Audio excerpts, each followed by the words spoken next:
Las opiniones vertidas en el siguiente programa son responsabilidad exclusivamente de los conductores e invitados y no representan, necesariamente, la opinión de quienes forman parte de TVUGED. Sin embargo, han sido incluidos en la programación como fomento a la libertad de expresión.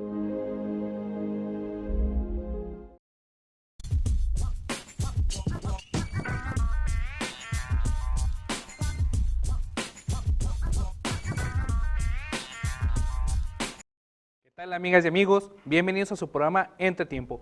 El día de hoy hablaremos de un tema muy importante que ha causado mucha polémica en todo el mundo prácticamente, ya que hablaremos sobre la situación en California. Y qué mejor que con el invitado del día de hoy, el maestro Sergio Piña. Maestro, ¿qué tal? ¿Qué tal, Marco? Un gusto. Muchas gracias por aceptar nuevamente estar aquí en Entretiempo, su casa, maestro. Maestro, primeramente, bueno, nosotros tenemos el gusto de conocerle de mucho tiempo, pero ¿podría presentarse, por favor? Sí, claro, me llamo Sergio Piña, soy docente de la universidad. Y he participado en diversos planes y desarrollos institucionales de la misma universidad. También hago análisis y me dedico a escribir cosas. Actualmente estoy cursando un doctorado y bueno, esas son cosas muy generales. Muchas gracias, maestro. Maestro, entrando en materia, como quien dice, ¿qué está sucediendo tal cual, por decirlo de una forma superficial, en California? ¿Qué es lo que sucede realmente? Muy bueno, es una pregunta un poco compleja, es una situación, no se diga compleja, pero me gustaría, justamente a lo mejor hay personas que podrían ver en mi perfil y decir, bueno, ese filósofo o él hace cosas así como muy raras de ciencia, ¿por qué está hablando de un tema de política de este tipo? Y yo justamente acepté la invitación al programa porque creo que hay muchos lugares comunes cuando se analizan situaciones como la de California.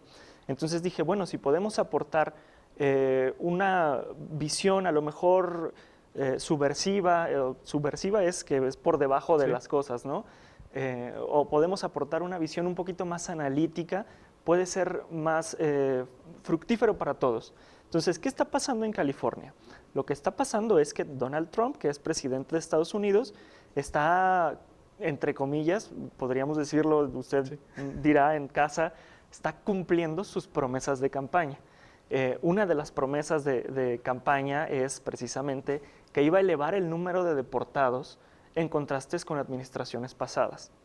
En contrastes con administraciones como la de Biden o como la de Obama, ¿no? Que Obama hasta la fecha... Que son los más recientes en ese sentido en la presidencia de Estados Unidos. Y bueno, contando también su administración anterior, pero hay que decirlo, Obama tiene los números más altos de deportaciones y Obama hizo cosas similares, pero sin el foco mediático que tiene Donald Trump. Entonces, hay algo muy interesante aquí. Cumplir esa promesa de campaña tiene costes fuertes para California, tiene costes fuertes para la economía norteamericana y, por supuesto, no sé si eso es lo que quiere una figura como Donald Trump, ser el foco de atención, pero lo está haciendo.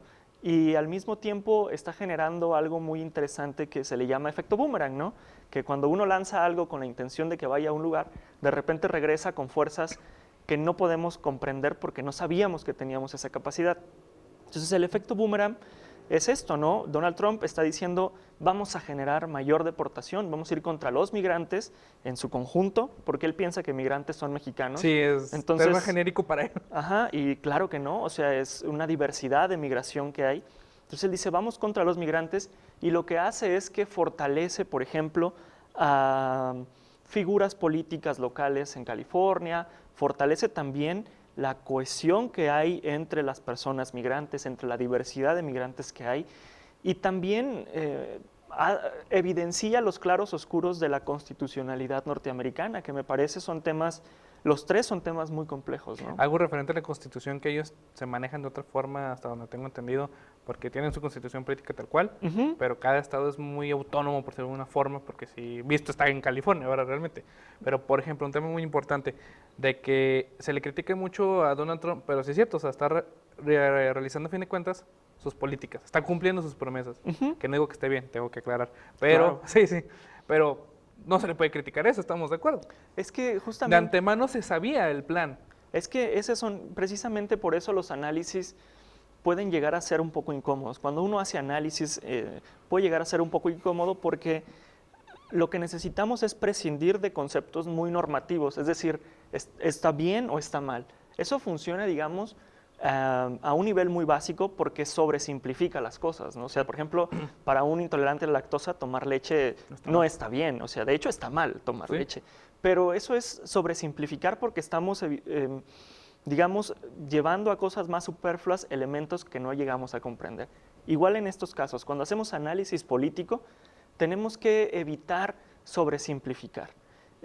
No caer en estas tendencias de es bueno o es malo, porque son categorías muy evaluativas, muy normativas, y eso nos impide tener una comprensión más profunda de ese hecho. Entonces, en este caso, el sistema político de Estados Unidos ha llegado a sus límites con figuras como Trump.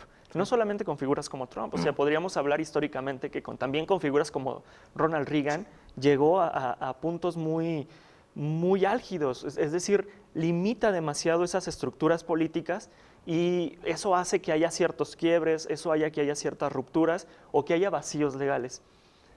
Creo, curiosamente, muchas de las cosas que se atribuyen al sistema político mexicano son más atribuibles al sistema político norteamericano. Por ejemplo, la figura del presidencialismo es mucho más latente en Estados Unidos. Sí. ¿Por qué? Porque en el fondo no se puede contradecir lo que dice Donald Trump, aunque en lo que se está excusando Newsman, que creo que es el nombre del gobernador de California, en lo que se está escudando es en los, digamos, lagunas constitucionales.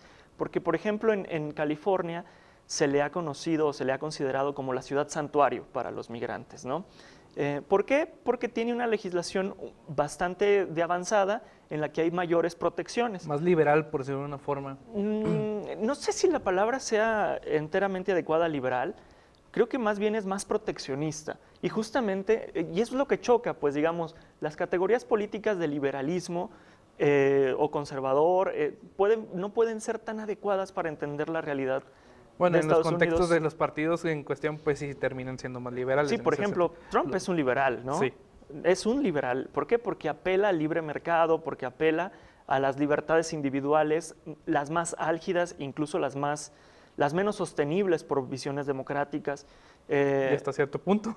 Eso es una forma de liberalismo y al mismo tiempo no es un liberalismo como en los clásicos John Stuart Mill o Jeremy Bentham, no tiene nada que ver con eso, ¿no? O con los nuevos pactos de liberalismo económico.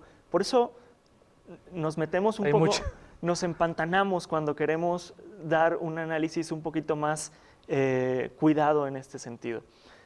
California tiene una legislación con los migrantes que es más proteccionista. ¿En qué sentido proteccionista? Por ejemplo, estas leyes bueno, aquí la tengo porque yo dije, no quiero cometer algún tipo de equivocación, pero se llama la ley SB 54, y esta ley lo que hace es solicitar a las agencias migratorias o de aduanas la pregunta a la persona que pueda llegar a tener rasgos migrantes, que eso también es algo... Suena racista. Eso es totalmente racista, ¿no? Es justamente como el meme de Peter Griffin, ¿no? Que le dice, a ver, no, claro, documentado, y luego ya vas a los colores más oscuros, indocumentado.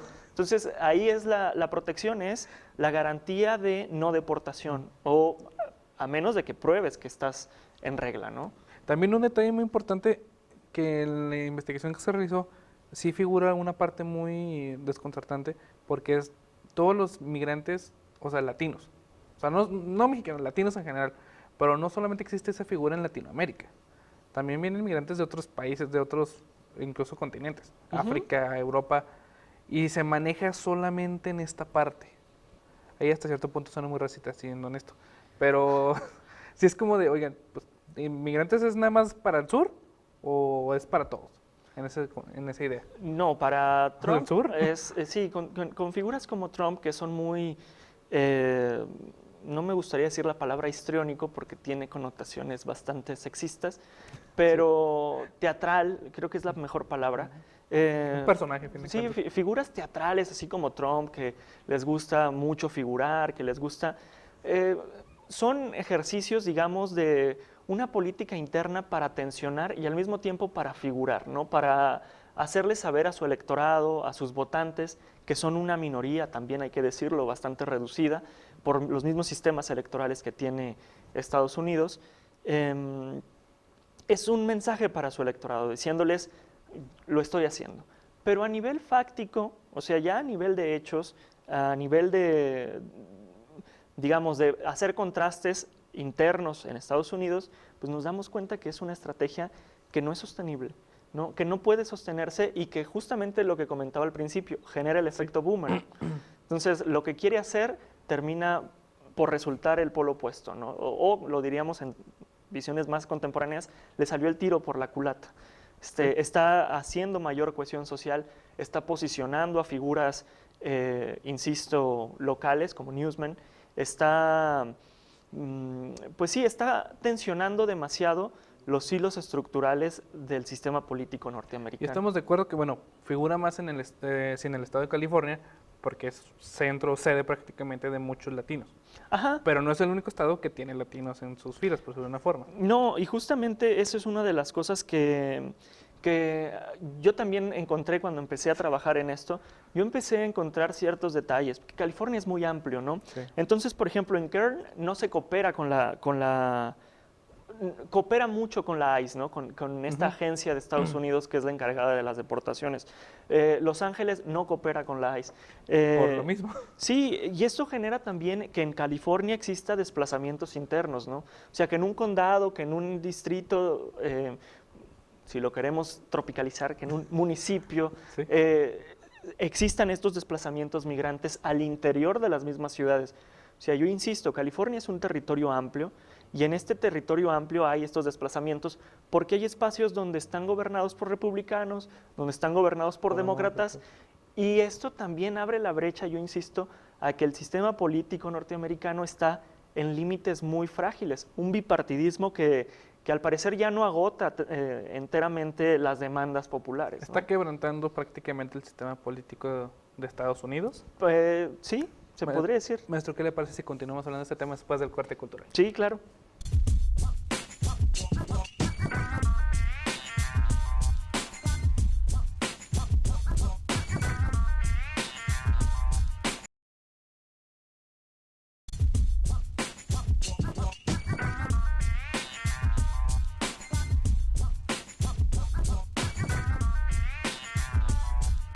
Gracias por continuar con nosotros, amigas y amigos. Y bueno, maestro, una figura muy importante que mencionó hace poco, realmente es la figura presidencial de Donald Trump. ¿A qué voy? ¿A qué me refiero? De que prácticamente se enalteció su figura, y no solamente en este periodo ni en esta campaña que acaba de pasar, sino desde la pasada, sino porque mucha gente lo vio como esa parte que ya no tenía Estados Unidos. O sea, enalteció esa minoría, por decirlo de una forma, y se elevó. O sea, prácticamente esa figura es de que le habla a los conciudadanos en particular que no se sienten ya protegidos, resguardados por periodos anteriores en contrastes políticos, y sin embargo ganó. O sea, tenía, porque no es el mejor perfil del mundo, estamos de acuerdo, pero ganó. O sea, ¿qué es el mensaje que da el ciudadano promedio americano en ese sentido? Bueno, hay que decir que los sistemas electorales de Estados Unidos son sistemas que también tienen sus visiones críticas, tanto al interior como al exterior, ¿no? Con esto yo quiero decir que no necesariamente son ejemplos de democracia. ¿Por qué? Porque no todo el mundo tiene derecho a votar. Hay muchas restricciones para el voto. Entonces, eso es por una parte. Por otra parte, yo, más allá de creer que, vamos a aceptar entonces que hay una legitimidad en la elección de Trump, ¿por qué podríamos explicarlo? Yo creo que se explica por que logra capitalizar el malestar de los sectores, que es lo que has comentado, ¿no? Hay sectores que se sienten poco representados, que se sienten incluso, llamémoslo así, desplazados por otras agendas, y estas otras agendas, por ejemplo, en California es el ejemplo, ¿no? Hay una inversión federal muy fuerte para la protección de migrantes. Y al mismo tiempo, esta protección de migrantes puede evidenciar en citadinos pobres que se sientan, ¿y yo qué? O sea, ¿por qué se le da más facilidades a alguien que viene? Pero nuevamente yo te insisto en esto. Me parece que a veces explicarlo de esas maneras es sobresimplificarlo. Y apela bastante eso Trump, ¿no? A capitalizar el malestar con explicaciones muy simples. Con esto yo también quiero decir que no es Donald Trump esta figura individual de un genio que logró hacer esto. No, tiene a su cargo a un partido que es el Partido Republicano, que también había venido en una decadencia franca frente a pues, las agendas del Partido Demócrata a niveles federales en Estados Unidos, y que el Partido Demócrata había tenido ausencia en ciertos sectores. Entonces, lograr capitalizar eso es vital. No lo hizo él solo, pero es una figura que logró con estos discursos, insisto, muy teatrales, muy de personaje, muy como de una pseudo fortaleza, incluso masculinistas, ¿no? De yo le pego más fuerte a la mesa. O lo vemos tan solo en la imagen presidencial, a fin de cuentas. Ajá. La imagen de poder que quiere destacar o resaltar es de, soy un hombre fuerte, no como de 70 años, desconozco la edad, Sí. y es como, pues, voten por mí. Ajá, Porque yo te voy a proteger. En esa imagen que da de qué hablar, es yo te voy a proteger porque yo soy fuerte. Sí, y pues esas son cosas pues que van evidenciando las cosas, que van evidenciando estos procesos. Lo cierto es que no todo lo que dice Donald Trump es carente de sentido, y eso hay que hacerlo notar. Por ejemplo, él hace mucho énfasis, él es empresario, no hay que perder de vista tampoco eso. Entonces, él hace mucho énfasis en esto, ¿no? El costo de la protección de migrantes es más alto que lo que estamos redituando, ¿no? Entonces, se invierte más en esto que en otras cosas. Sí, y él lo está viendo desde una visión empresarial. Ningún empresario medianamente sensato emprende algo sin decir, ¿y pues dónde está mi ganancia? ¿Qué voy a ganar? Entonces, esa lógica no hay que perderla de vista y no es carente de sentido. Ahora, yo por supuesto no estoy de acuerdo con que todo lo que se invierte por parte de un gobierno tenga que ser redituable, porque el gobierno no es una empresa y eso también debemos de dejarlo claro. Entonces, Trump lo ve como si fuese una visión empresarial, con estas figuras como Musk, que luego iban a hacer recortes y que después salieron peleados. Pero esos son puntos importantes. Que bueno, tú conté muy importante, porque a fin de cuentas Estados Unidos no votó por un político. Bueno, figurativamente sí, pero votó porque ganó un empresario. Yo creo que ganó un político empresario. O sea, esos perfiles de político empresario pueden ser bastante llamativos, pero al mismo tiempo la retórica no basta. Y no va a bastar porque en la actualidad, con estos problemas que se están teniendo en California, nos vamos a dar cuenta que la retórica que usó Trump es insuficiente a los hechos. Es decir, los programas que implementó figuras como Barack Obama fueron muy sutiles, fueron muy marcados, pero al mismo tiempo delimitaban lo que Estados Unidos era para los migrantes. Era ese foco como de esperanza en retórica, pero en los hechos era la zona de exclusión, constante, constante, constante, sin el afán retórico, sin el afán teatral. Y con Trump es lo opuesto, ¿no? Es el afán teatral sin resultados. Entonces, esto nos debe abrir a nosotros un poco las alertas o los focos rojos para decir, estas figuras empresariales que le quieren jugar al político no necesariamente son la mejor opción. No, porque visto está cuántas empresas no hay paraestatales que han quebrado en la historia. Sí. México es un claro ejemplo de ello. Sí, o sea, justamente como que a veces no entender la dinámica del Estado, la dinámica del gobierno, nos puede llevar a confundir las visiones. Por ejemplo, al gobierno sí es cierto que le debe de interesar el bienestar de la gente, no la ganancia. Entonces, a un empresario le interesa la ganancia. Sí, y está en su derecho de que le interese la ganancia. Por algo hacen colaboración gobierno y sector privado. Por algo es sector público y sector privado. Así es. Y en Estados Unidos, por ejemplo, esos elementos, al menos desde estas visiones más generales, parece que se pierden, ¿no? Aunque no necesariamente. También hay otras disputas que Trump está jugando al interior, como con las academias, con las universidades, con algunas universidades. Que también juega un papel el tema de la cultura woke, la llamada cultura woke, que es parte de la Agenda 2030, etcétera, etcétera, etcétera. Que realmente no la entiendo mucho porque la han transgiversado demasiado que ya hubo un punto es de que estamos a favor o en contra. No, es de que primero expliquen qué es tal cual y luego ya vemos si da resultados o no.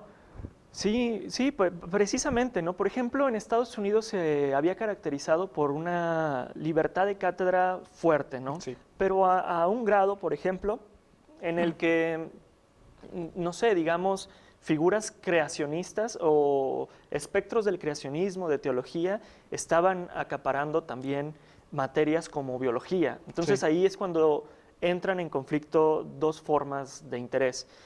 Pero también es cierto que hubo agendas lo suficientemente poco flexibles a la hora de discutir que cancela esta cultura de la cancelación, ¿no? Entonces, Fue con lo que empezó esta cultura, ¿no? sí, O sea, ya hace tiempo realmente, pero fue con lo que empezó. sí, sí, o sea, de profesores que, por ejemplo, en determinadas áreas defendían hechos objetivos, entre comillas, ¿no? Por ejemplo, que, bueno, atribuían que solo había la existencia de dos sexos y tal cual eso bastaba para poder generar sus explicaciones. Y muchas personas que precisamente han criticado estas visiones, pues alzaban la voz y decían, esta figura es autoritario y generaba un proceso de cancelación. Ahora, pues el problema de esto es que nunca se entra en diálogo, nunca se agota, y en academia yo creo, al menos en la academia, debería ser el espacio para agotar los puntos, ¿no? Para que aquello que no se puede sostener se evite, o aquello que se pueda sostener se siga cultivando. Y no con ello yo estoy diciendo que estoy a favor pues O en ni contra siquiera de de las visiones. Hay quien ha defendido la multidimensionalidad de los sexos, hay quien defiende la bimodalidad de los sexos, hay quien defiende la biparidad de los sexos. Entonces son muchas las visiones que se tienen sobre esto, pero el problema es que no se discuten. Para mí ese es un problema, y en academia me parece que no se puede caer en eso. Y después recae a nivel presidencial de que cancelan todo lo referente a este tema porque cierto presidente está en contra. O sea, así tajantemente sí está en contra. Sí, sí, sí, funciona como una agenda, ¿Sí? ¿no? Funciona como una agenda, y propiamente ahí también podemos ver el efecto boomerang. Y de hecho figura también como un enemigo, por decirlo de una forma imaginaria, con todo respeto, porque es el enemigo perfecto para un presidente para poder llegar a más gente. Ujú. Que cuántas veces no hemos visto eso. Pero es como de esta agenda, esta cultura, etcétera, yo no estoy de acuerdo. No yo, tal cual. Yo no estoy de acuerdo y pues voy a cancelarlo para poder ganar votos. A fin de cuentas, para ciertas personas es un concurso. Ujú. Porque visto está que es parte importante de un concurso a nivel mundial. ¿Y quién va a entender mejor estos juegos o concursos? El que creó el juego. Claro, logran capitalizar esos malestares, Ujú. ¿no? Entonces dicen, la academia es un nido de una élite que hace lo que quiere, que dice lo que quiere, que no tiene evidencias, y se presentan figuras como Kennedy Jr., que está totalmente salido de sí mismo, ¿no? Sí. Diciendo que las vacunas son lo peor que puede existir en el mundo, que las agencias farmacéuticas financian, o sea, Que los quieren controlar. todo esto amparado por un escepticismo ciudadano en la ciencia, porque en efecto la misma academia ha logrado separarse lo suficientemente de la sociedad como para considerarla una élite, ¿no? O sea, por eso creo que no podemos simplificar, que es más complejo siempre, es más profundo, hay más matices de los que a veces quisiéramos tener. Y la verdad es que quisiéramos, porque si esto fuese un asunto sencillo, pues sí, ¿no? Quiten a Trump y se acabó. Sí, pero los no. problemas van a persistir con Trump o sin él. Que curiosamente la culpa no es de Trump tal cual. O sea, él figura porque tiene poder. Y él es, al final de cuentas, los políticos son gestores de los conflictos. Ujú. Y tienen que aprender a administrar esos conflictos y a sacarlos hacia ciertos puntos que tengan una viabilidad, ¿no? A veces puede ser la viabilidad del momento, o a veces puede ser una viabilidad a futuro. Y Trump gestiona el conflicto de una forma, pues no sé, en la que muchas personas no estamos de acuerdo. Por ejemplo, el conflicto que ocurre en Medio Oriente lo gestiona de formas arbitrarias, y el problema es que no se solventan los conflictos de manera arbitraria. Es como pedirle a un niño que deje de gritar gritándole. Sí, no, choca de todos modos. Ajá, sí, o sea, no es el mejor ejemplo, ¿no? Pero ahí está. Maestro, lamentablemente hemos llegado al final del programa. ¿Algún mensaje que quiere brindar a nuestra audiencia, por favor? Híjole, pues espero no haber dicho algo descabellado, espero haber sido claro en mis planteamientos. Yo sé que las personas que nos ven las noticias, ven estos comunicados, entonces siempre es importante tener un grado de escepticismo, es decir, no creer enteramente lo que vemos, pero al mismo tiempo tener la capacidad de separar las cosas, de poder discutirlas con otras personas que no estén de acuerdo con nosotros. Yo creo que eso nutre, y si nosotros podemos hacer este tipo de ejercicios, podríamos también mejorar como sociedad. Perfecto, maestro. Muchísimas gracias por estar aquí con nosotros. Esperemos verlo nuevamente aquí en su casa en TVUJET Entretiempo. A nombre de Entretiempo y TVUJET, su amigo y servidor, Marco Carrillo. Muchas gracias.